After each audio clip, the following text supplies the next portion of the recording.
अद्य 7/7/2025 तारीख सोमवार दिन कलिंग कुसुम फाउंडेशन तरफ अंशीदार परामर्श बैठक अनुष्ठित हो बैठकटी केन्द्रापड़ा जिला महाकालपड़ा ब्लॉक अंतर्गत विजयनगर ग्राम पंचायत सभागृह में अनुष्ठित होता।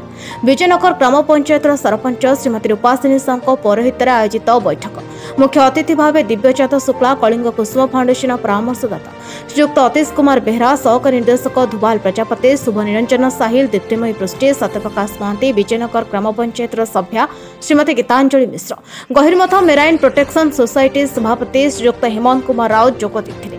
कलिंग कुसुम फाउंडेशन ने कार्यक्रम करुवा समस्त जिलार प्रतिनिधि माने जोग देते। बैठकटी आग्रो फॉरेस्ट और लुणा जंगल किपरि सृष्टि कार्बन मात्रा को कम कर से विषय आलोचना कर बैठक में केन्द्रापड़ा जिला समेत आखपाख जिलूर स्वेच्छासेवी संगठन और चाषी माने जोग देते। पटामुंडाई मिताराणी महादेव केन्द्रापड़ा समीर प्रधान का रिपोर्ट तोफान एंटरटेनमेंट न्यूज। सर परिचय प्रदान करन।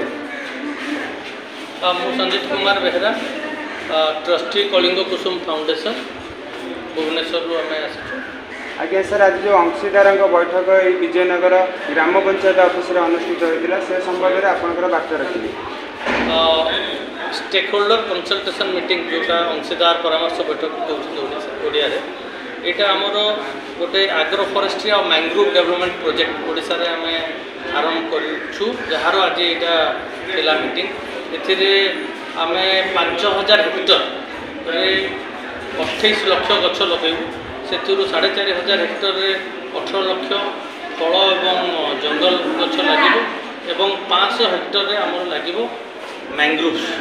सर आपंकर जो वार्ता रही Kalinga Kusum foundation empowerment through education and enterprise आमर उपकूलवर्ती एरिया होती कौन कौन एंटरप्राइज करने योजना जमी धरतु आम तरडीपाल आम टार्गेट रखीचु पाखापाखि 500 एकर जमी आम फल बगीचा करने जेहेतु टिके से आपंकर समुद्र कूल दूर तो सेठी जदि 500 एकर आम एस्टाब्लीश करुचु से 3 वर्ष 4 वर्ष पर फल आसब फल आसला से फल को लेकिन प्रोसेसिंग मार्केटिंग सो ए बहुत लोक एंगेज हो पारे और चाषी भाई मैंने जो मैंने से फल बगीचार जत्न नौते से उपकार पाइपर। केते दिन लक्ष्य रही कार्यक्रम केते दिन धरी चालू रही आम गछ लगेबार शेष तारीख धार्य रखीचु डिसेम्बर 31 तारीख।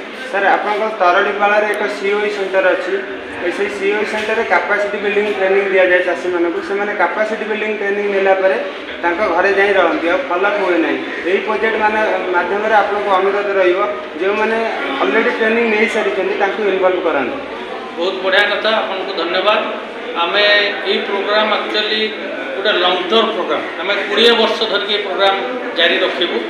प्रथम 4 वर्ष आम चाषी सहित सबुदिन प्राय जावासवा करूँ आम हैंड होल्डिंग सपोर्ट देव 20 वर्ष जाए तेणु जो मैंने ट्रेनिंग पाई आम डेफिनेटली नहीं काम करूँ सहित अन्य भाई आ सर आप एसओपी आम जहाँ मीटिंग रे बस शुणिलु जे रही आप ऑर्गेनिक फार्मिंग फोकस कर केमिकल यूज करने मना कर समय मना करनी आम एनकरेज करूनी कि डिस्करेज करूनी चाषी निर्भर करुच्ची किंतु इच्छा करूँ डेफिनेटली ऑर्गेनिक फार्मिंग को प्रोत्साहन देवाई कहीं ना से आम समस्त भविष्य किंतु वर्तमान परिस्थिति को लेकिन आम क्या एनकरेज डिस्करेज कर।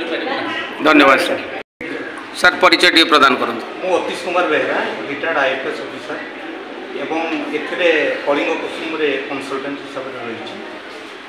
सर लक्ष्य कौन रही यार लक्ष्य तो बहुत बड़ रही जो कि ओडिशा रे इटा आगु केबे ही नथिला एवं इन्फोसिस तरफ जो कलिंग कुसुम को एसाइन करा जाइटा बहुत बड़ प्रोजेक्ट जो 20 वर्ष 30 वर्ष पर्यंत ये प्रोजेक्ट रनिंग कर जो कि लोकाली आमर साधारणतः जो समुद्रकूल एरिया केवे डेभलप किसी हो पारे ना कारण लुणा जंगल रही तेणु लुणा जंगल आम डेभलप करने एवं एग्रो फॉरेस्ट्री चाष जमी गुड़ारे केमती गछ लगे कि बाड़ी गछ लगे से निजे तार फल खाइबे खाइबे बिक्री करेंगे कारण किसी से लाभवान हो पारे आरंभ कर लोक मान आज जो जो आम कथबार्ता कलु से बहुत उत्साहित होती कोऑपरेट करेंगे 20 वर्ष धरिक आम सामने रही तेणु निश्चित भाव ଧନ୍ୟବାଦ ସାର୍।